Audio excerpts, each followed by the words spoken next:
Euroliinsi kaubamärgist loobumise protsess tegelikult algas juba 2 aastat tagasi, kui 2007 lõpus tulid meie teedele esimesed Lux-Express bussid ja sealt on ta lihtsalt kulgenud oma loomulikku rada pidi edasi ja tänaseks me oleme jõudnud seisu, kus praktiliselt kõik meie opereeritavad liinid kannavadki Lux-Express kaubamärki ja sellest tulenevalt oli loogiline ka ettevõtte juriidilise nime vahetus, et võib-olla see ongi see peamine põhjus, et viia see kommunikatsiooni mõttes nii meie ärinimi kui siis meie kaubamärgi nimi omavahel vastavus. Kui Lux-Express, nagu ma ütlesin, alustas juba 2007. aastal, siis 1.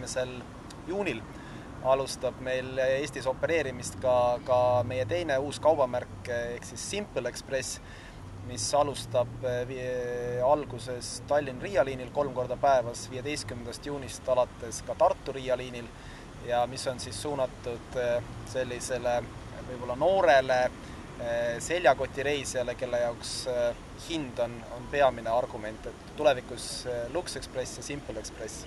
Selle aasta peamine tegevusplaan ongi meil seotud tegelikult uue Simple Expressi kaubamärgi turule toomisega kogu Baltikumi üleselt. Alustasime seda aprillis, kui Simple Express esimesed liinid Vilnius-Varssav ja Riia-Kaunas alustasid.